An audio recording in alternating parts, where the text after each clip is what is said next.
दोस्तों, natural tutorial classes की अगली वीडियो में आपका स्वागत है। आई होप आप सब स्वस्थ होंगे और मस्त होंगे। तो अब तक हमने लास्ट की वीडियो में देखा कि डेस्कटॉप क्या होता है, डेस्कटॉप को क्या कहा जाता है और डेस्कटॉप के सबसे नीचे वाली लाइन क्या होती है, उसका क्या काम होता है, उसका नाम क्या होता है, ये हमने जाना था। तो दोस्तों, आज हम बात करेंगे लेसन 1.10 के अंदर कि डेस्कटॉप की सेटिंग्स में कैसे देखी जाएं, डेस्कटॉप की सेटिंग्स कहाँ से ओपन होती है, डेस्कटॉप के में क्या क्या चेंजेस हम कर सकते हैं।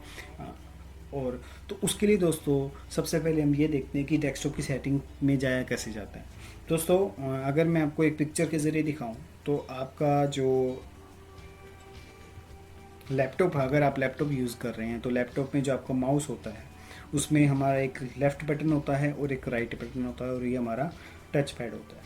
दोस्तों, लेफ़्ट बटन की अगर मैं बात करता हूँ तो ये जो लेफ़्ट बटन हम तब इस्तेमाल करते हैं जब हमें किसी आइकन फोल्डर या किसी एप्लीकेशन को ओपन करना हो, ओके करना हो। यानी कि ये जो लेफ़्ट बटन होता है किसी भी चीज़ को सेलेक्ट करने के काम आता है, पॉइंट करने के काम आता है, ओपन करने के काम आता है। और जो राइट बटन होता है वो राइट बटन, ये जो भी आप फिलहाल टच पैड का राइट बटन आप देख रहे हैं लैपटॉप के ऊपर, इस राइट बटन की सहायता से हम किसी भी आइकन फोल्डर या डेस्कटॉप, किसी भी आइकन फोल्डर या डेस्कटॉप की प्रॉपर्टीज़ चेक कर सकते हैं। प्रॉपर्टीज़ आप या तो आप कह सकते हैं कि उसकी प्रॉपर्टीज़ देख रहे हैं, उसके बारे में और इन्फॉर्मेशन जानना चाह रहे हैं, या फिर आप कह सकते हैं उसकी सेटिंग्स आप देख सकते हैं। तो उसमें सेटिंग्स में क्या क्या होता है, आइकन फोल्डर और डेस्कटॉप की सेटिंग्स में क्या क्या होता है, ये जानने के लिए आपको सबसे पहले तो उसको सेलेक्ट करना पड़ता है, मीन लेफ़्ट क्लिक करना होता है उसके ऊपर। फिर उसके बाद उसी सिलेक्टेड आइकन या फोल्डर या डेस्कटॉप के ऊपर आपको राइट क्लिक करना होता है, जिससे आपको एक लिस्ट ओपन होती है आपके लिए, जहाँ आप अपनी सारी ऑप्शंस वहाँ देख सकते हैं और उनका इस्तेमाल कर सकते हैं। तो हम उन्हीं ऑप्शंस के बारे में आज बात करेंगे और क्या क्या ऑप्शंस होते हैं वो देखते हैं। तो अगर आप दोस्तों माउस यूज़ करते हैं तो माउस के अंदर भी कुछ इस प्रकार से होता है। एक हमारा राइट बटन होता है और एक हमारा लेफ्ट बटन होता है और एक हमारा स्क्रॉल व्हील होता है। इसके बारे में हम बाद में बात करते हैं। फिलहाल हम बात करते हैं डेस्कटॉप की सेटिंग्स के बारे में। तो दोस्तों, ये सेटिंग है डेस्कटॉप की आप स्क्रीन देख रहे हैं। तो इस स्क्रीन के ऊपर आपको जस्ट इतना करना है कि आपको राइट क्लिक करना है। राइट क्लिक करने पर एक लिस्ट ओपन होती है जिसके अंदर ये सारे ऑप्शंस होते हैं। सबसे पहला ऑप्शन है व्यू। व्यू ऑप्शन काम आता है आपके डेस्कटॉप की स्क्रीन पर रखे हुए आइकन और फोल्डर्स को के साइज़ को कम ज़्यादा करना, उनको अरेंज करना, इन कामों के लिए ये यूज़ होता है व्यू। जैसे कि लार्ज आइकन पे क्लिक करते हैं तो डेस्कटॉप के जितने भी आइकन होते हैं वो काफ़ी बड़े हो जाते हैं। इसी तरह से मीडियम में करने से ये मीडियम हो जाएंगे और अगर आप स्मॉल पे क्लिक करते हैं तो स्मॉल हो जाएंगे। तो अभी फ़िलहाल मैं इसको मीडियम रखना ज़्यादा पसंद करता हूँ। इसी तरह से अगर सपोज कीजिए आपके ये आइकन इधर उधर फैले हुए हैं, प्रॉपर अरेंज नहीं है और आप उसको अरेंज करना चाहते हैं, तो आपको करना सिर्फ इतना है, राइट क्लिक में जाएंगे, व्यू में जाएंगे, ऑटो अरेंज आइकन्स पे क्लिक कर देंगे। एक बार और हम इस पे ऑटो अरेंज आइकन्स पे क्लिक करते हैं तो ये देखेंगे कि जो आइकन हैं आपके वो फिर से अरेंज हो जाएंगे उसी सिचुएशन के अंदर। तो उसके बाद हम बात करते हैं शो डेस्कटॉप आइकन। देखिए दोस्तों, अगर हम शो डेस्कटॉप आइकन पर क्लिक करते हैं तो जितने भी आइकन होते हैं वो सारे गायब हो जाते हैं। वापस अगर हम इन्हें लाना है तो व्यू में जाएंगे, शो डेस्कटॉप आइकन्स पे फिर से क्लिक करेंगे और ये हमारी आइकन्स फिर से वापस आ जाते हैं। इसके बाद हमारे पास शॉर्ट बाय का ऑप्शन आता है, जिसे हम कहते हैं असेंडिंग डिसेंडिंग ऑर्डर में कन्वर्ट करना।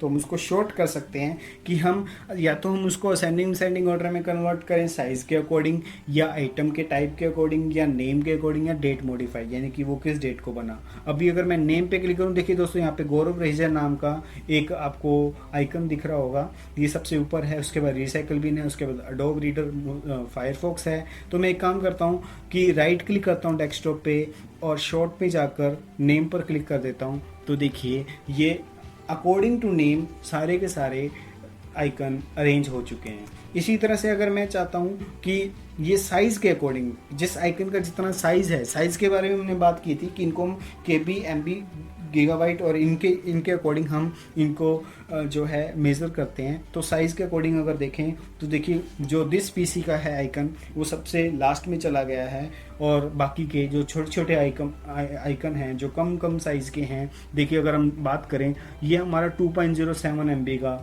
आइकन है, इसी तरह से ये हमारा 1.07, इसी प्रकार से ये 659। तो कहने का मतलब दोस्तों ये है कि अगर आप आइकन्स को भी असेंडिंग ऑर्डर के अंदर सेटअप कर सकते हैं। आइटम टाइप, ये टाइप के अकॉर्डिंग हो जाएगा। इसी प्रकार से लास्ट है कौन सा आइकन कब बना, ये उसके अकॉर्डिंग हो जाएगा।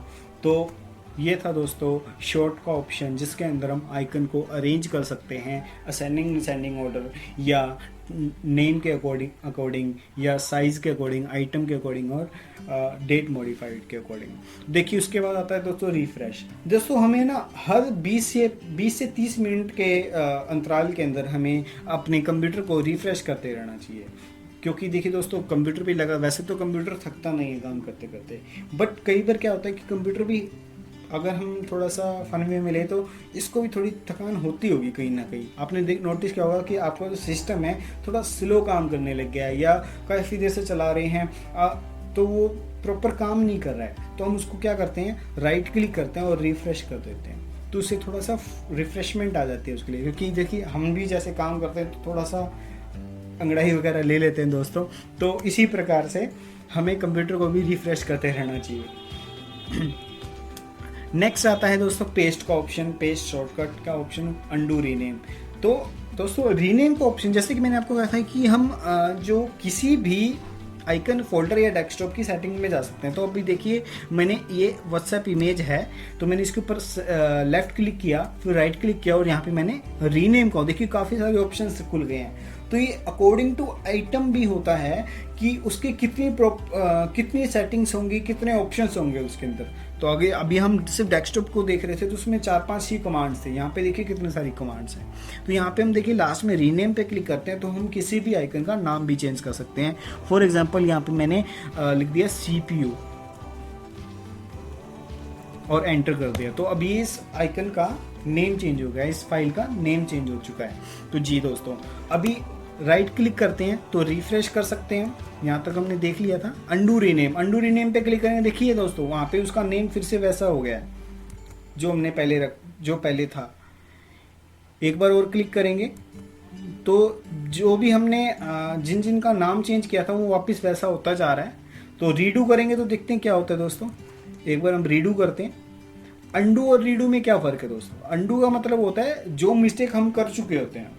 सपोज कीजिए हम कोई काम कर रहे हैं, काम करते करते छोटी सी मिस्टेक हो गई, अगर हम नोटबुक पे पेंसिल से लिखते हैं तो हम उसको इरेज करते हैं, लेकिन सिस्टम में कैसे करें? सिस्टम में दोस्तों अंडू का यूज़ किया जाता है। अंडू एक ऐसा कमांड है जो आपके द्वारा की गई मिस्टेक को फिर से पहले ऐसा कर देता है।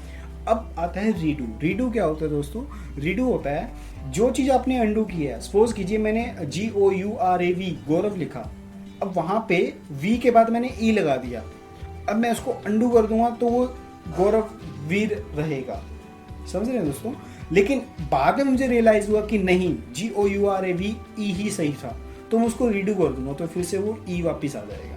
तो कहने का मतलब है पहले हम मिस्टेक को ठीक करते हैं, बाद में रियलाइज होता है कि नहीं वो सही थी, तो उसको रीडू करके वैसा ही कर सकते हैं दोस्तों। तो अंडू और रीडू आपको क्लियर हो गया होगा। उसके बाद हम बात करते हैं ग्राफिक प्रॉपर्टीज, ग्राफिक ऑप्शन, इसके बारे में बाद में बात करेंगे दोस्तों। फिर भी मैं आपको बता देता हूँ ये ऑप्शंस आपको अलग अलग सिस्टम में अलग अलग टाइप से मिलते हैं। ये ड्राइवर के साथ आते हैं कोड दोस्तों। ड्राइवर के बारे में हम बाद में बात करेंगे। अभी हम चलते हैं न्यू के ऑप्शन में। दोस्तों न्यू के ऑप्शन के अंदर आप नया फोल्डर क्रिएट कर सकते हो। देखिए दोस्तों यहाँ पे आपको फोल्डर पे क्लिक करेंगे तो यहाँ से आपको देखिए येलो कलर का ये जो आइकन आया है इसे हम फोल्डर कहते हैं। ओके दोस्तों, तो यहाँ पे हम इसको नाम दे सकते हैं, और जैसे कि मैंने यहाँ पे GRV दे दिया है, यहाँ पे आप इस टाइप से नेम टाइप कर सकते हो। फोल्डर और आइकन के बारे में भी हम अगले टॉपिक में बात करेंगे दोस्तों। इसके बाद हम चलते हैं, हम हमारी किसी भी एप्लीकेशन के शॉर्टकट्स भी क्रिएट कर सकते हैं। फॉर एग्जांपल आपको MS वर्ड में काम करना है, माइक्रोसॉफ्ट डॉक्यूमेंट में, वर्ड डॉक्यूमेंट में काम करना है, तो आप यहाँ से पहले इस पर क्लिक कीजिए, और ये आपके पास आइकन आ गया। यहाँ पे आप इसको नाम दे दीजिए, राज नाम दिया, एंटर कीजिए। तो अब इस पर डबल टैप कीजिए या डबल क्लिक कीजिए तो ये आपका जो MS वर्ड ओपन हो जाएगा। तो मोस्टली क्या होता है दोस्तों कि हम किसी भी एप्लीकेशन में काम कर रहे हैं, पहले हम उसके अंदर काम करते हैं, काम खत्म होने के बाद उसको सेव करते हैं, फिर जाके हमारी फाइल तैयार होती है। इसके थ्रू, इस कमांड के थ्रू हम क्या कर सकते हैं कि हम पहले फाइल बनाएंगे फिर उसमें काम करेंगे। तो ये एक शॉर्टकट है आपके लिए। क्लियर दोस्तों? तो यहाँ पे इसी प्रकार से अलग अलग एप्लीकेशंस के शॉर्टकट्स दिए हुए हैं जिनका इस्तेमाल करके आप फाइल जनरेट कर सकते हैं किसी भी तरह की, चाहे एक्सेल हो, एक्सेस हो, पेंट हो। पेंट का दूसरा नाम दोस्तों बिटमैप इमेज होता है। माइक्रोसॉफ्ट वर्ड डॉक्यूमेंट हो, उसका दूसरा नाम विनवर्ड होता है। पावर पॉइंट PPT आपको तैयार करनी है। पब्लिशर डॉक्यूमेंट आपको तैयार करना है। विनरर एक एप्लीकेशन होता है, इसके बारे में बाद में डिस्कस करेंगे। टेक्स्ट डॉक्यूमेंट नोटपैड की फाइल होती है। एक्सेल वर्कशीट जो होगा, ये सेम स्प्रेडशीट भी कहते हैं। तो ये था दोस्तों आपका न्यू कमांड, जिसके अंदर हम किसी भी एप्लीकेशन का शॉर्टकट क्रिएट कर सकते हैं। इसके बाद दोस्तों हम बात करते हैं पर्सनलाइज के बारे में। जी, पर्सनलाइज के अंदर हमारी डेस्कटॉप से रिलेटेड सारी सेटिंग्स हमें मिल जाती हैं। तो पर्सनलाइज में जब हम चलते हैं तो एक डायलॉग बॉक्स ओपन होता है। सबसे पहली कमांड हमारे पास है बैकग्राउंड। बैकग्राउंड के बारे में बात करते हैं। बैकग्राउंड जैसे दोस्तों मैंने स्टार्टिंग में कहा था कि डेस्कटॉप को बैकग्राउंड के नाम से भी जाना जाता है। तो हम यहाँ पे क्या करना चाहते हैं, डेस्कटॉप के बैकग्राउंड में कुछ अच्छी सी इमेजेस लगाना चाहते हैं। हमारी कोई फेवरेट हो सकती है। देखिए अभी जो वॉलपेपर आप देख रहे हैं हमारे डेस्कटॉप पे, ये हमारे कंप्यूटर के अंदर पहले से मौजूद होता है। तो अगर हम इसके अंदर डेस्कटॉप के अंदर हम अपनी कोई दूसरी पिक्चर लगाना चाहते हैं, चाहे वो पर्सनल फोटोज हो या किसी भी तरह की कोई इमेज अगर हम लगाना चाहते हैं, तो हम यहाँ से चूज़ कर सकते हैं। चूज़ करके उसे चेंज कर सकते हैं। बट दोस्तों ये जो पिक्चर्स हैं हमारी, ये पहले से ही हमारे सिस्टम में मौजूद होती हैं। लेकिन जो हमारी खुद की पिक्स होती हैं या हमारे फेवरेट कैरेक्टर्स की पिक्स होती हैं, वो अगर हम लगाना चाहते हैं, देखिए दोस्तों ये जो पिक्चर है ये परमानेंट रहेगी, चेंज नहीं होगी। लेकिन मैं चाहता हूँ कि मेरी पिक्चर ना हर 5 सेकंड में 10 सेकंड में चेंज होती रहे। तो स्लाइड शो में भी मैं लगा सकता हूँ अपने सिस्टम के अंदर। तो यहाँ पर हमारे पास देखिए आपको बैकग्राउंड के ऑप्शन के अंदर जाना है और यहाँ पे स्लाइड शो पे क्लिक करना है। स्लाइड शो पे जब आप क्लिक करते हैं, यहाँ पे आप ब्राउज पे क्लिक करेंगे। ब्राउज पे क्लिक करने के बाद आपकी पिक्चर्स जहाँ भी पड़ी है वहाँ जाके आप उस फोल्डर के अंदर उसको सेलेक्ट कर सकते हैं। देखिए एक बॉक्स खुल गया जिससे हम इस बॉक्स के अंदर हमें लोकेशन बतानी है। जैसे मेरे F ड्राइव के अंदर मेरी पिक्स पड़ी हैं, तो यहाँ पे मैं F ड्राइव के अंदर जाता हूँ और ये है मेरा फोल्डर जो मैं यूज़ करना चाहता हूँ अपने